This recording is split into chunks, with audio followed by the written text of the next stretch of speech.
¿Qué tal?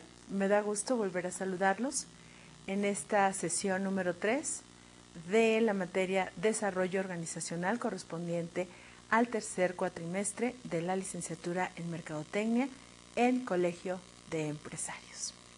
Bien, las dos primeras sesiones, para hacer una remembranza en cuanto a lo que hemos revisado de nuestra materia de esta ocasión, pues hablamos del primer tópico, cultura organizacional. Y recordemos entonces que la cultura organizacional pues es algo que denota y que debe darle identidad y diferenciar a las empresas unas de otras, tomando como base pues las costumbres, las historias, la forma de comunicarse, los símbolos y todo lo que caracteriza tanto a la empresa como a los empleados o los integrantes que la conforman. También hay algo muy importante que no debemos dejar pasar por alto, que es la cuestión de la pluriculturalidad o de la multiculturalidad. Hoy día estamos enfrentándonos a cambios, a dinámicas muy fuertes dentro y fuera de las organizaciones incluso. Y que bueno, de alguna de otra forma, los seres humanos debemos estar listos para enfrentar y para poder sortear de una manera lo más positiva posible.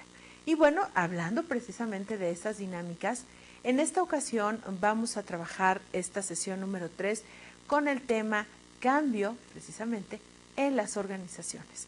Vamos a revisar entonces juntos lo que tendremos como subtópicos para esta sesión número 3. El cambio en las organizaciones como tema nos ofrece los siguientes subtópicos. Vamos a dar una definición, vamos a definir y vamos a establecer la importancia de lo que es el cambio en las organizaciones. Luego vamos a revisar como segundo subtópico cuáles son las etapas principales por las que se atraviesa o por las que se manifiesta un cambio.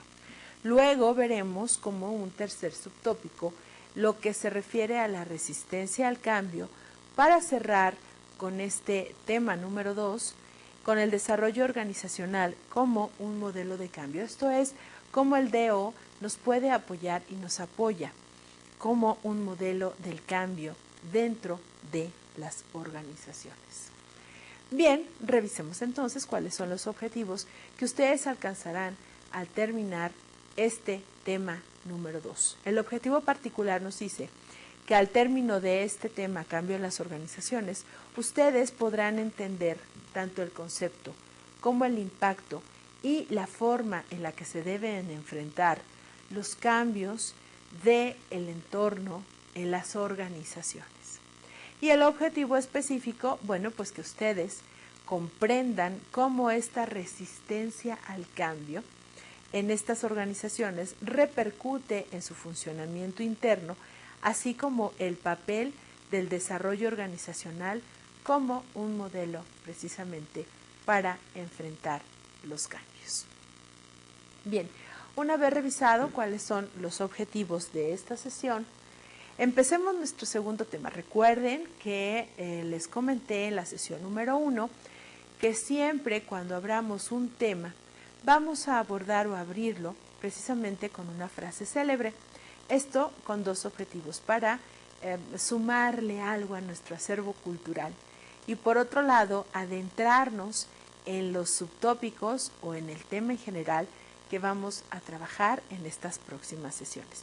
Y bueno, en esta ocasión refiero a Séneca con la siguiente frase: yo mismo, en el momento de decir que todo cambia, ya he cambiado. ¿Qué quiere decir? Bueno, pues que en cada momento que nosotros estamos viviendo, estamos registrando cambios personales, cambios en la familia, cambios en el entorno, que evidentemente van a venir a repercutir y también a manifestarse dentro de la organización donde se colabore. Eso es lo que nos comenta Séneca. Y entonces abordemos nuestro segundo tema de desarrollo organizacional, cambio en las organizaciones, trabajando con lo que es la definición e identificando cuál es la importancia precisamente de estos cambios. Y bueno, para esta ocasión me permití desarrollar o plantearles una situación muy particular y muy sencilla para entonces entrar a nuestro tema de esta ocasión. Lean conmigo, por favor, aquí está esta diapositiva que nos narra la siguiente situación. Juan García es el gerente de marca de una empresa dedicada a la fabricación de jabones, tanto para tocador como algunos otros implementos como limpiadores y detergentes de uso doméstico. Es un trabajo que particularmente a Juan García le apasiona y al cual siempre le ha dedicado tanto el tiempo como la calidad en su desempeño. Un buen día, Juan es notificado por la dirección general de esta empresa sobre una fusión con una pequeña compañía que fabrica otros productos de higiene también dirigidos hacia el hogar. Los ejecutivos de mercadotecnia y finanzas, pues debido a esta fusión, deberán ser reubicados en la planta de la fábrica que recién se fusiona con esta fábrica de jabones, lo que implica pues una serie de ajustes tanto en la vida personal como en el desempeño de las funciones. ¿De quiénes? Pues tanto de Juan García, nuestro personaje de esta ocasión, como de los demás integrantes de las áreas de mercadotecnia y finanzas. El reto más importante en ese momento es adaptarse a este cambio, ya que no solo se trata de trabajar en un lugar distinto, sino de asumir ciertos patrones de conducta, así como de ajustar tiempos e incluso traslados. Imagínense ustedes que llevas una vida con cierto confort, tienes ya tus horarios perfectamente bien establecidos, ya tienes tu logística perfectamente bien desarrollada, a qué hora te levantas, a qué hora haces tus quehaceres del hogar o a qué hora te dedicas a tu arreglo personal, sales de tu casa a la oficina, enfrentas un tráfico tremendo que no solamente creo que ya es muy particular de la Ciudad de México, sino de muchísimas ciudades en el interior de la República. Te tomas tiempo, llegas, trabajas y en la noche regresas a tu casa o desarrollas cualquier otra actividad personal. Imagínate que de repente, por una decisión de la dirección general, todo esto se voltea, todo esto cambia y todo esto se ajusta. Y como diría Séneca, pues como yo ya dije cambio, pues ya he cambiado. Pues ahí como dijeron cambio, pues toda la dinámica evidentemente va a cambiar. Y la pregunta sería, si tú fueras Juan García, ¿qué harías? Fíjense, aquí hay varias opciones que se deben tomar en cuenta. Primero, ¿cómo reaccionarías ante el cambio? ¿Cómo crees que va a reaccionar Juan García ante este cambio? Tú, por ejemplo, si fueras Juan García, ¿serías capaz de renunciar? Toma en cuenta que es un trabajo que a ti te apasiona y que lo haces con un muy buen desempeño y con mucha calidad, ¿ok? ¿Buscarías otro empleo en lo que te readaptas, te desadaptas? ¿Te gustó o no te gustó la fusión? O tal vez otra de las alternativas sería que te quedaras esperando algún día poder readaptarte a esta nueva forma de trabajo. Y bueno, creo que las imágenes son más que elocuentes. O renuncias y dice, o viene la resistencia al cambio, como la primera de las fotografías que tú estás viendo, el hombre con los brazos cruzados, o sales corriendo despavorido en calidad de huida o de sálvese quien pueda. A mí me hizo mucho la evocación de esa película de Sálvese quien pueda. ¿Qué vas a hacer? Estos son de los cambios en las organizaciones que, créanme, alumnos de mercadotecnia, se dan día a día, se dan a cada momento, se dan en cada paso que nosotros vamos dando en nuestros desempeños laborales. Veamos la siguiente diapositiva. Y bueno, ahora sí, ya planteada esta situación, digámoslo así, como que muy ficticia, que no tiene nada de ficticio, eso es una realidad para muchos. Definamos primero qué es cambio. Vamos a ver qué es cambio. El cambio tiene muchísimas acepciones y muchísimas definiciones desde diferentes conceptos. Esto fue lo que yo encontré que me gustó más para platicarlo en esta sesión. El cambio es cualquier modificación o alteración del estado actual de las cosas. ¿Cómo están hoy? De repente todo se altera. En un lenguaje coloquial, cambiar puede significar muchas otras cosas y es el recuadro azul que tenemos a continuación. Cambiar puede significar agregar, enriquecer o sumar.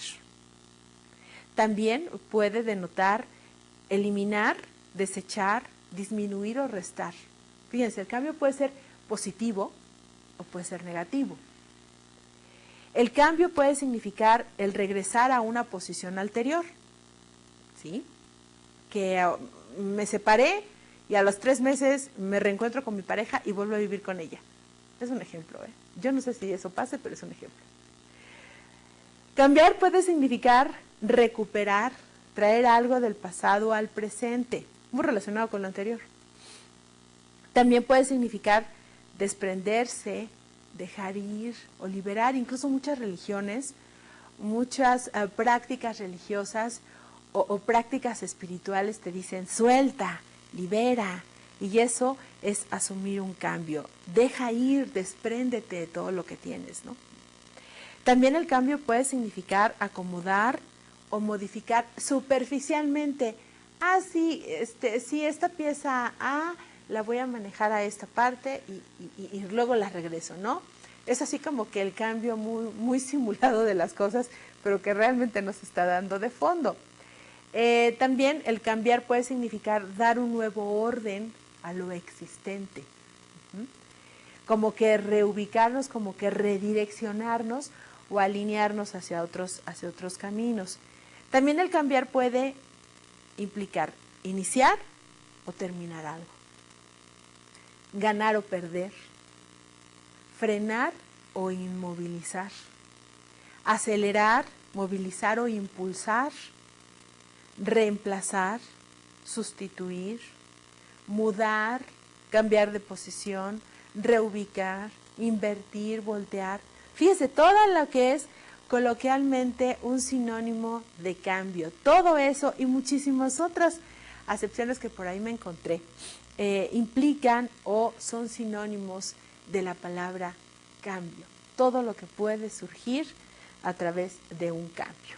Y bueno, eso es a nivel personal y es lógico que nosotros como seres humanos estemos readaptándonos constantemente, sumando, restando, eliminando, modificando superficialmente, ganando, perdiendo,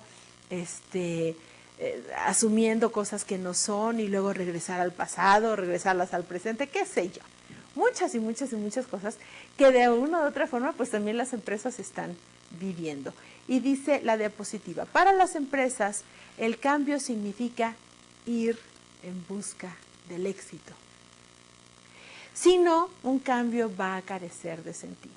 Y yo creo que no solamente las empresas, cuando estaba yo trabajando, desarrollando este material, también me puse a reflexionar y quisiera que ustedes también hicieran esta breve reflexión. No se trata únicamente de que la empresa busque un cambio o de que yo deje mis recuerdos y reemplace y sume o reste. Yo creo que vamos más allá de ello, buscando el éxito. Si yo estoy frente a un cambio, búsquenle el lado positivo. Todo cambio debe traer un beneficio, tanto a nivel organizacional como a nivel personal. Y bueno, las empresas que están interesadas en el cambio, fíjense lo que hacen. Se comprometen a hacer del cambio un elemento clave de la cultura. Porque evidentemente también en ese ámbito cultural, en esa percepción de la cultura, pues se tiene que manifestar ese cambio. En el caso de Juan García, por ejemplo, los cambios son físicos en cuanto al lugar de trabajo, pero también van a repercutir en la cultura, porque a lo mejor los horarios o a lo mejor la forma de trabajar, los lenguajes son distintos, no a lo mejor son siempre distintos en las empresas. Y eso de readaptarte físicamente a un lugar y también adoptar la cultura, pues así como que implica un cambio bien fuerte. También las empresas identifican las fuerzas motivadoras de los cambios en el mercado y las asimilan a sus propios sueños y anhelos. Si una empresa está determinando, está diagnosticando que un mercado requiere un nuevo producto o que en el mercado se está dando una potencialidad para un cierto producto en un determinado periodo de tiempo, pensemos en el ejemplo más simple y más real que tenemos.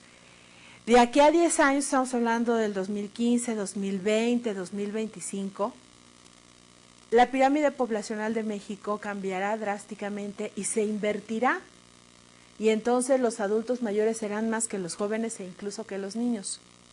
Esto, muchas empresas que se dedican a la fabricación de productos para adulto lo saben y ya están desarrollando nuevas tecnologías y están desarrollando mejores aparatos ortopédicos, se están desarrollando mejores medicamentos más eficaces, ¿sí? Se está desarrollando productos alternos como pañales para adultos, porque en ese momento, pues obviamente el mercado va a cambiar. De hecho, en este momento ya los mercados están registrando cambios importantes. Lo que comentaba en otra sesión, por ejemplo, la atención al adulto mayor por parte del sector gobierno en áreas de atención ciudadana es una realidad y es un cambio. ¿Por qué? Porque se han dado cuenta que la población mayor de 60 años va en aumento. Ok, también las empresas construyen una metodología de administración gerencial del cambio y la difunden a través de la capacitación y de una intensa comunicación. No se trata de llegar y sorprender a los empleados ni tampoco a la parte gerencial. Se trata de prepararlos a través de la capacitación a precisamente evitar la resistencia al cambio y adaptarte, aceptarla, asumirla y entonces seguir viviendo bajo esa dinámica de cambio. También integran esta metodología al corazón de su organización, aplicándola como una fuerza directriz. Esto es lo que dirige precisamente a las empresas, este cambio constante. Reconocen los esfuerzos de su personal para lograr la superación, el éxito. Y aquí un planteamiento muy particular. ¿Tú por qué estás estudiando una licenciatura si ya trabajas en una empresa? Es porque en esta empresa a ti te interesa escalar y ser promovido a mejores puestos. Y también, evidentemente, te está interesando tu superación y el éxito personal. Y eso tu empresa o la empresa donde tú laboras te lo va a reconocer. Eso sí, ten la plena seguridad. Otra más, pues crean visiones tan poderosas como para ser seguidas con orgullo por su personal. Mi empresa asume y enfrenta el cambio y yo también lo voy a hacer, a costa de lo que sea. Ha habido muchas empresas que derivadas de crisis económicas a nivel mundial han tenido que recortar personal o en el mejor de los casos no han prescindido de su personal, pero han recortado sus horas de trabajo, incluso sus días de trabajo y le dejan de pagar estos días de salarios a su personal. Claro, previo acuerdo en muchas de las ocasiones y la gente prefiere enfrentar estos cambios así que quedarse sin trabajo. Eso sería un ejemplo. Esto es lo que muchas empresas interesadas en el mismo cambio están haciendo. Y bueno, no todo en la vida es una cuestión fácil o sencilla. Y hay realidades, pero ¿qué creen? También hay mitos, hay cosas que no son tan ciertas en la administración del cambio. Revisemos algunos mitos precisamente de la administración del cambio. Por ejemplo, dicen que cuando hay un cambio a las personas no les gusta cambiar. Esto es un mito.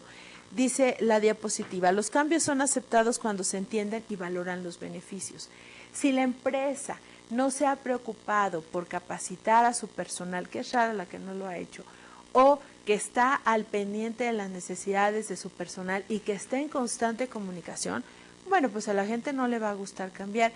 A mucha gente no le gusta cambiar, pero las nuevas generaciones y las nuevas formas de pensar sí están indicando que esos cambios siempre son favorables. Y cuando llega la gente y se enfrenta a estas administraciones de cambio o sobrecambio en las organizaciones, normalmente se aceptan. Y yo creo que la primera parte o la parte más importante para aceptar estos cambios es la conservación del trabajo. La gente siempre piensa en primero conservar su trabajo y bajo esta premisa, pues entonces aceptan los cambios que están frente a ellos. Otro de los mitos dice: el cambio es sinónimo de inestabilidad y crisis. Y fíjense que no siempre es así. No hay razón para posponer cambios por temor a no poder controlarlos si se cuenta con una metodología. Si la empresa ya tiene una metodología de administración del cambio, si ya se está preparando de forma administrativa para asumirlos, pues es evidente que no va a haber ni inestabilidad, ni tampoco se pasará por un momento de crisis. Aún, escuchen bien, cuando este cambio sea repentino, sea inesperado, no se vislumbre, de alguna o de otra forma las empresas se adaptan. Y tenemos un ejemplo muy claro. En el país se vivió en un momento anterior una crisis muy fuerte debido a una epidemia de gripe que se le conoce como influenza H1N1, muy manejada, muy trabajada, muy discutida y muy comentada en los medios de comunicación.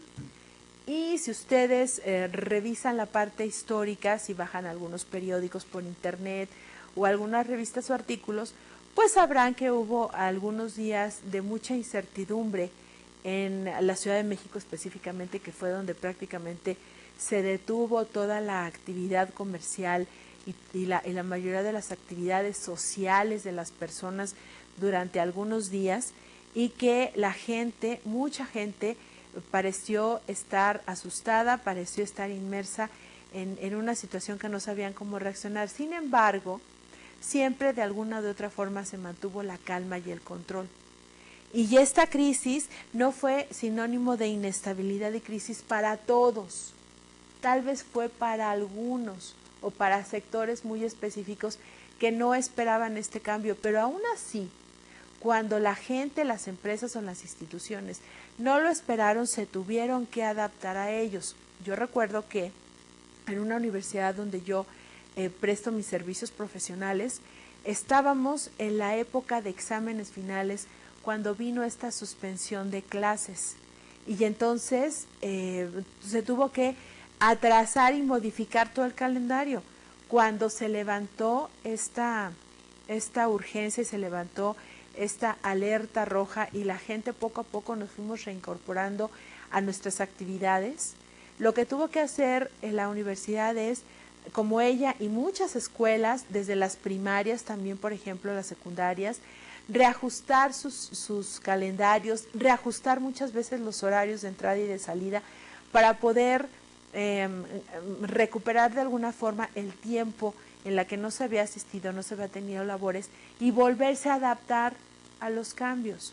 Vino una serie de tareas, de acciones por parte del gobierno, se compraron una cantidad impresionante de vacunas contra la influencia H1N1 y de alguna u otra forma se controló. La inestabilidad y la crisis sí surgió tal vez en algunos sectores donde había un total desconocimiento de lo que estaba pasando, pero todo el mundo lo conocíamos y de alguna u otra forma todo el mundo nos adaptamos a esos cambios. También la velocidad del cambio depende del tamaño de la organización. Este es un mito. ¿Por qué? Porque más bien dependen de la presencia de otros cambios simultáneos, de la estructura e incluso de la cultura, no tanto del tamaño. Una empresa pequeña o mediana puede tener la misma capacidad de acción, de reacción y de velocidad del cambio que la puede tener una grande. Tal vez esto pueda repercutir o se pueda manejar cuando hay cambios simultáneos en otras áreas. Pero si no es así, todas las empresas tienen la misma capacidad y la misma velocidad para afrontar precisamente estos cambios. También otro de los mitos dice que el cambio implica pérdida de control. Y nos comenta la diapositiva: no es un estado permanente, es pasajero, mientras se reestructura y se ordena nuevamente. O sea, sí hay una pérdida de control, pero no es permanente. Es entre lo que me adapto, entre lo que pienso que voy a hacer y dentro de las acciones. Y pasó con la epidemia de la influenza en México. Hubo algunos días que nos detuvieron, pero en esos días ellos tuvieron como gobierno que tomar acciones. Las empresas tomaron acciones, las familias mismas tomamos acciones para entonces poder erradicar el virus y poder adaptarnos. nos descontrolamos tal vez, pero este descontrol fue mínimo porque entonces se reestructuró y se ordenó otra vez y se reordenó nuestra vida y nuestros hábitos. Incluso los hábitos de higiene de las personas tuvieron que cambiar y ahora las cosas son distintas. Siempre hay razones válidas para no cambiar tantas como para cambiar. Y esto es un mito, dice la diapositiva. Las fuerzas en contra deben desplazarse al nuevo escenario para lograr de nuevo el equilibrio. No es ignorarlas, es establecer las diferencias y entonces seguir enfrentando los cambios simultáneamente. El éxito es la mejor razón para seguir igual. Y bueno, no, el éxito permanece mientras las condiciones se mantengan constantes, pero ¿qué creen? Que muchas de las veces esas condiciones no son constantes. Entonces hay que estar muy al pendientes de esos cambios y de esa dinámica que precisamente nos traen los cambios. Es como que el mar, ¿no? Imagínense como que el mar llega, rompe olas, llega a la playa, ¿sí? Humedece toda la playa, toda esa parte, regresan las olas y comienza otro. Y es un ciclo de ir y regresar, donde a veces las mareas son más altas, donde la marea es más baja, donde el mar es mucho más suave o donde las olas son muchísimo más fuertes y violentas. Así son los cambios también en las organizaciones. Si no está descompuesto, no lo arregles. Y bueno, los nuevos directivos provocan la ola, son inquietos y buscadores de nuevos escenarios. Y por ahí hay un libro, un bestseller, que se llama si no está roto, pues rómpelo. Y aquí, pues si no está descompuesto, pues no lo arregles, pero tampoco lo vayas a arreglar, o si lo quieres modificar, pues hazlo bien y vuelve a comenzar de cero, ¿ok? Entonces son algunos mitos. Sí pudiese parcialmente suceder alguna de esas cosas, pero es aquí precisamente la capacidad de las organizaciones para enfrentar y administrar estos cambios. Bien, revisemos cuáles son las fuerzas económicas y sociales que impulsan la necesidad de cambios fundamentales en las organizaciones. Estamos tomando en cuenta dos entornos sumamente importantes, el entorno financiero o económico y el entorno social. Desde mi muy particular punto de vista, y eso se los dejo a consideración de ustedes, creo que son de las dos fuerzas externas que más cambios y más ajustes y más movimientos o acciones tiene, la parte económica y la parte social. Veamos, por ejemplo, en el cambio tecnológico, las comunicaciones, los transportes y las redes de información son elementales para estar viviendo los cambios dentro de las organizaciones. Resulta que hace 20 años el fax era un aparato muy manejado y muy trabajado, y era la maravilla en ese momento. Si me voy hace 30, 40 años era el telex o el telégrafo, por ejemplo, ¿no? Yo les pregunto, ¿ustedes han recibido algún telegrama en su vida? Yo, mucha gente no recibe telegramas. ¿Ha recibido cartas? Escuchen bien, una cosa es que recibas estados de cuenta o que recibas promociones de las tiendas o de los bancos o de las tiendas donde tienes tu tarjeta de crédito. No. Estoy hablando que tu novia, tu novio, tu esposa, tu esposo, tu amiga, tu amigo te mandó una carta escrita de puño y letra y te llegó y te la entregó en cartero en mano. ¿Lo han recibido así? Yo creo que no, o si lo hicieron hace mucho tiempo, era lo común. Ahora estos cambios tecnológicos, te llegó un email o estoy revisando mi bandeja de entrada de mis correos electrónicos. Estos cambios tecnológicos, créanme, que impulsan mucho los cambios dentro de las organizaciones, porque la gente se tiene que adecuar a nuevos símbolos y a nuevos lenguajes, ¿no? Por ejemplo, te mandé un email o ya checaste tu mail. Ay, a mí esa frase como me da risa, porque finalmente digo, bueno, a ver, explíquenle qué es el mail y traten de no manejar, eso es algo muy personal, no manejar aspectos o frases o palabras anglosajonas. Es el correo electrónico y vas a revisar tu bandeja de entrada, ¿no? Pero mucha gente, en serio, le da miedo cuando no lo conocen. Ahora, los muchachos, los jóvenes, nuestros niños, nuestros pubertos, pues ya nacieron con la lapa aquí abajo, Yo para ellos una computadora muy compacta, muy pequeña, portátil, pues ya es así como cualquier cosa. Estas maravillas de laptop, pues ya son cosas muy cotidianas para nuestros jóvenes. Pero para las personas, por ejemplo, de la tercera edad, o personas que, secretarias, por ejemplo, que manejaban aquellas maquinotas de escribir eléctricas, de este tamaño eléctricas, si no es que las mecánicas, encontrarse y trabajar en una computadora, créanme que es bien complicado. Las comunicaciones, bueno, pues también se dan ya, ¿no?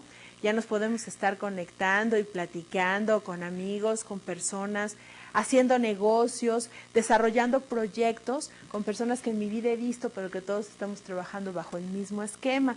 La integración económica también es un factor que nos está impulsando, que está impulsando a las organizaciones al cambio.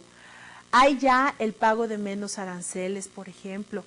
Ya se manejan monedas únicas. El euro es el claro ejemplo en este continente de que es una moneda única, excepto para Inglaterra, obviamente. También ya hay mayores flujos globales de capital, ya el dinero va y viene con muchísimo más rapidez, ya todo es por transferencias electrónicas con una clave particular o con una clave especial para interbancarias. Toda esta integración económica pues hace que las empresas tengan que cambiar. La maduración de mercados en países desarrollados también es otra de las fuerzas económicas y sociales que establecen cambios fundamentales en las organizaciones.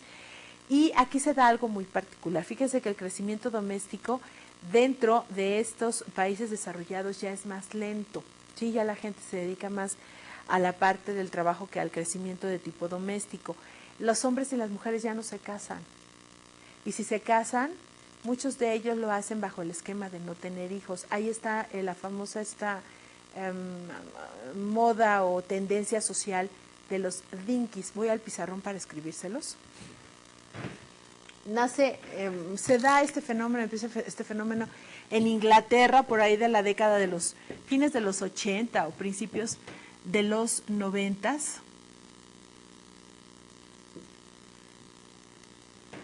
Son los dink, y acá manejaríamos como los dinkies,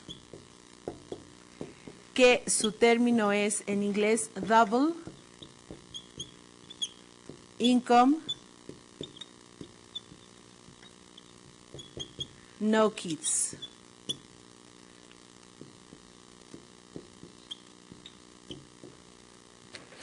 Y consiste en que las parejas ya no se casan. Las parejas viven en unión libre, o si se llegan a casar, pues qué padre, pero es para sumar sus ingresos sin tener hijos. Y esto precisamente es de lo que nos habla la maduración en los mercados de los países desarrollados. Ya los jóvenes o las parejas ya no están teniendo hijos. Y esto habla precisamente de ese crecimiento doméstico lento. Ya los adultos se están dando con más frecuencia, ya el mercado es más adulto y el mercado de infantes o de menores se está viendo en menor proporción en estos países desarrollados. No así en los no desarrollados, por eso se llevan a hombres y mujeres a países desarrollados para que ellos sí procreen hijos. Los exportadores se vuelven más agresivos y hay muchas reducciones de regulaciones con los tratados de libre comercio. Esto obviamente nos habla del nivel de madurez de estos mercados y la caída de regímenes tanto comunistas como capitalistas como socialistas, nos están dando o nos están marcando estas nuevas tendencias tanto económicas como culturales. Hay más países ligados a los sistemas capitalistas y evidentemente más privatización. Ahí lo quise ilustrar con algunos con algunas carretillas o carritos de supermercado. ¿Por qué? Porque la parte del consumismo ya empieza a llegar a estos antiguos regímenes comunistas y socialistas, donde la parte del consumo pues tiene mucho que ver y está en pleno auge. Esas son algunas de las fuerzas económicas y sociales que nos llevan al cambio dentro de las organizaciones. Y bien, ya en esta segunda parte de nuestra sesión vamos a revisar cuáles son las etapas principales para dar origen a un cambio. Procesos y teorías y metodologías y tendencias y autores hay muchos. Yo escogí para esta ocasión, para desarrollar la sesión con ustedes, algo que me encontré en un libro de Kotter, el autor Kotter, que se llama El líder del cambio.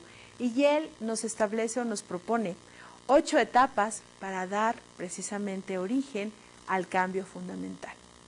Vamos a revisar cada una de ellas, vamos a comentarlas. La primera de estas 8 etapas del proceso indica infundir el sentido de premura. En otras palabras, analizar el mercado y las realidades competitivas. ¿Qué está pasando allá afuera? ¿Qué es lo que realmente debo enfrentar y cómo lo voy a enfrentar? Y hay que hacerlo de una manera muy rápida. Los cambios son así. Entendamos que los cambios siempre se dan de una manera muy dinámica, muy rápida, que a veces ni cuenta nos estamos dando que estamos en el proceso de ese cambio. La segunda etapa nos habla de dar origen a la coalición orientadora. ¿Qué quiere decir esto? Dice el autor, integrar un grupo con el poder suficiente para dirigir el cambio, lograr que el grupo trabaje conjuntamente como equipo. Vamos a retomar el caso de Juan García, que fue uno de los planteamientos que hicimos al principio de nuestra sesión. Y bueno, para hacer una coalición orientadora, lo que debiera o lo que se supone que se podría hacer es decirle al director general o a los integrantes de las direcciones generales, bueno, ¿por qué no integran un grupo con los ejecutivos de mercadotecnia y finanzas de la empresa, con el personal que va a recibirlos en la empresa que se está fusionando, en la empresa B, por identificarla de alguna forma, para que juntos desarrollen un sencillo comité? No se trata de entrar a juntitis, no se trata de estar cambiando información y de estar peleándonos. No. Olvidémonos de eso, más bien ubiquémonos que hay que identificarlos a todos como miembros de un equipo y que ese equipo nos va a ayudar a hacer la transición de todos los compañeros de mercadotecnia y finanzas hacia las nuevas instalaciones y que ellos a su vez nos ayuden a que cuando nos encontremos o cuando nos aborden o abordemos nuestras propias identidades, bueno, pues nosotros podamos hacerlo sin ningún inconveniente. Entonces, esa coalición nos va a ayudar a orientar. Las personas que integren ese equipo son las que tendrán toda la información necesaria para que podamos enfrentar precisamente esos cambios, tanto de la empresa B como la empresa que se está fusionando con ellas. Bien. El tercer paso del proceso nos indica desarrollar una visión y una estrategia. Dar origen a una visión para ayudar a dirigir el esfuerzo en pro del cambio. Desarrollar estrategias para alcanzar dicha visión. La etapa número 3 entonces nos habla de que tal vez debamos replantear la visión y la estrategia. ¿Cómo lo vamos a hacer? ¿Bajo qué circunstancias? ¿Hacia dónde queremos nosotros llegar? Y obviamente esta visión pues debe tomar el origen o debemos retomar el origen desde la visión de la organización. Obviamente es en pro del cambio. Nosotros o la empresa más bien se debe dar a la tarea de que a través de esa coalición orientadora se establezca una nueva visión y la visión es hacia dónde me voy a dirigir, hacia dónde quiero verme en un mediano plazo. Yo quisiera o yo quiero en esta ocasión, bueno, pues establecer en un momento dado dónde me voy a ver, si voy a estar de acuerdo, si voy a estar trabajando conjuntamente con esa empresa y evidentemente esa visión me va a ayudar a establecer la estrategia. Recordemos que la estrategia es el cómo. ¿Cómo voy a lograr? ¿Cómo voy a llegar a mi objetivo? Y en este caso, precisamente, habla de las fusiones de dos áreas a una empresa que se acaba de fusionar con la empresa origen. Bien. Continuemos. El cuarto paso o la cuarta etapa del proceso del enfrentamiento de cambio nos dice que hay que comunicar precisamente esa visión del cambio. Dice el autor, utilizar todos los vehículos posibles para comunicar constantemente la nueva visión y estrategias. Ya lo hicimos anteriormente, el equipo ya lo identificó, el equipo ya trabajó en su redacción y su establecimiento, redacción de visión y establecimiento de estrategias. Ahora, pues vamos a comunicárselos a todos los integrantes de los departamentos, tanto de la empresa B como la empresa que se fusiona, para que entonces ellos los conozcan. Hacer que la coalición conductora sirva de modelo del comportamiento que se espera de los empleados. Y aquí pasa algo muy particular. Sí se requiere asegurar que las personas que conforman o forman parte de este equipo de coalición nos van a apoyar definitivamente, nos van a tener que apoyar y ayudar para que con el ejemplo y para que con el entusiasmo y con la convicción de que estamos aceptando el cambio, los demás tienen que seguirnos. En ese momento es precisamente el papel de líder que tienen que asumir los integrantes de ese grupo de coalición. Si esos integrantes no liderean y no son capaces de llevar a los otros al cambio, pues seguramente habrá muchos, pero muchos problemas durante el proceso. La etapa número 5 nos indica que hay que facultar a una base amplia para la acción. Y el autor comenta lo siguiente: deshacerse de los obstáculos. En otras palabras, modificar los sistemas o estructuras que socaven la visión del cambio. Fomentar el impulso por correr riesgos y las ideas, actividades y acciones que salgan de lo tradicional.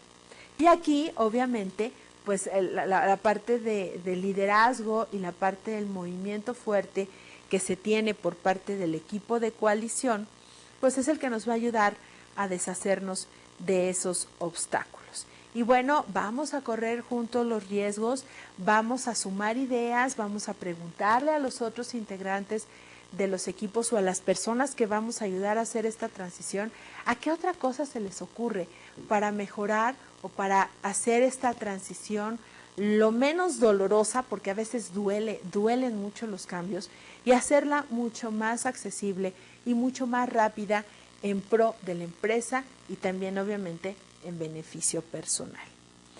El sexto paso es generar triunfos a corto plazo. Dice el autor, hay que planear mejoras visibles en el desempeño. Pequeños triunfos o logros que pueden ser tal vez para algunos no muy importantes, pero que sí les podemos dar la importancia y el impacto necesario. Dar lugar a esos triunfos, esto es provocar que la gente vaya triunfando.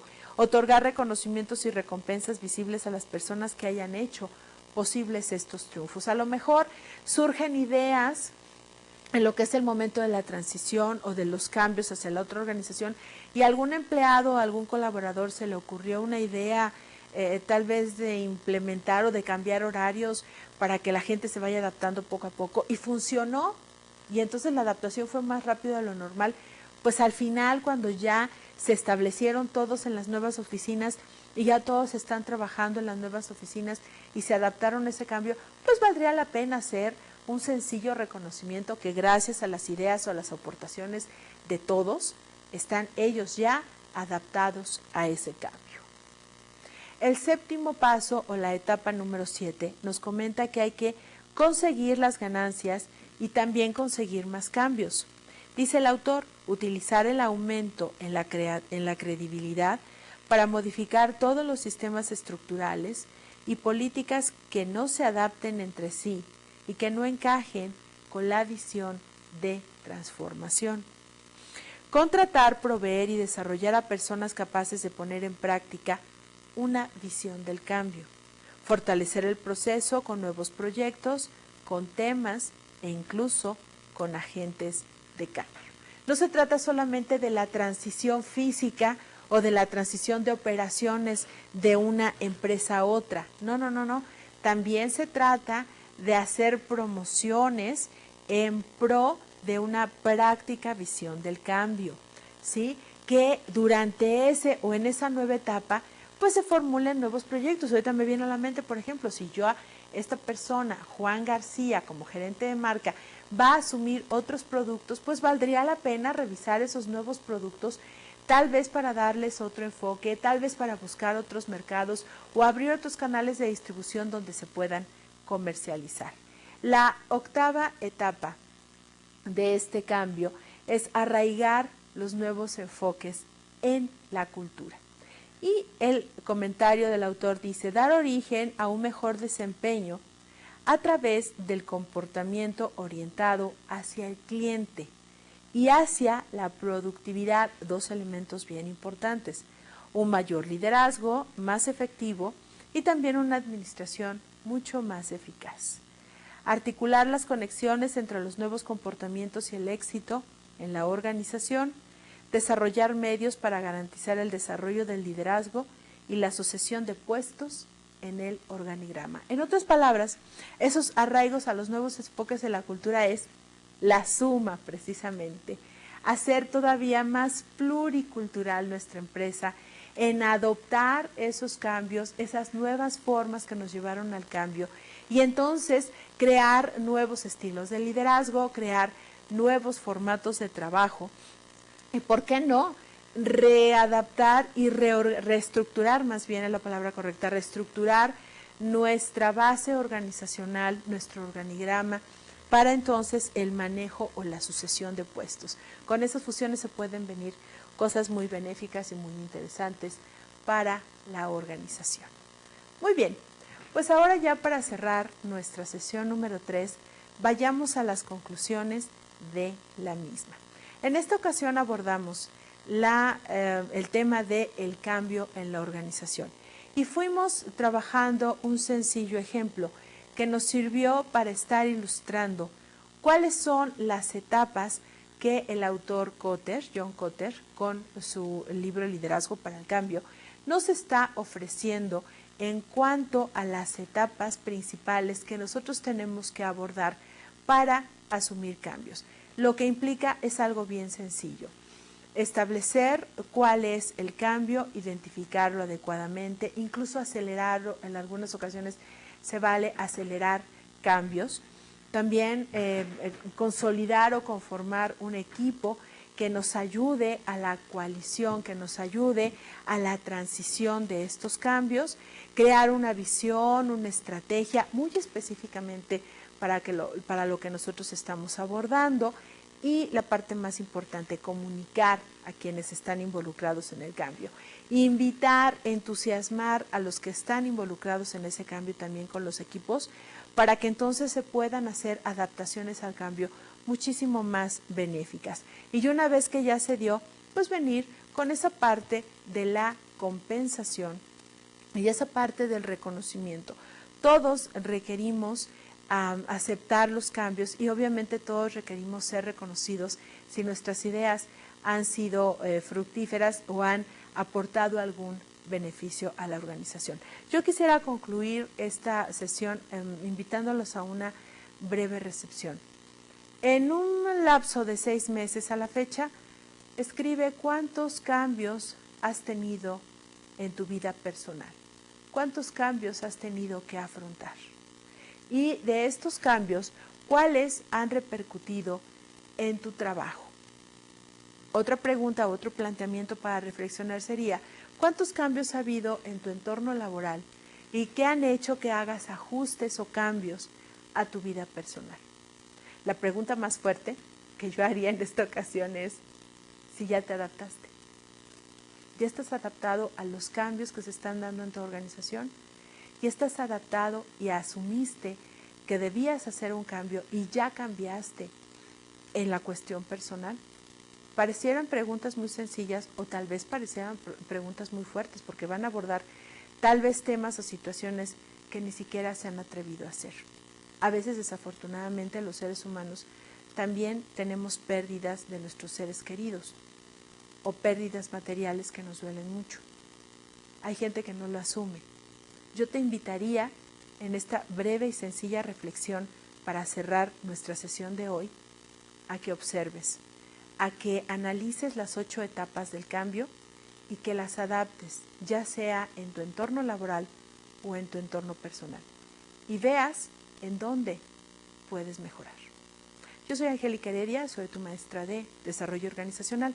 Nos veremos en la sesión número 4. Hasta pronto.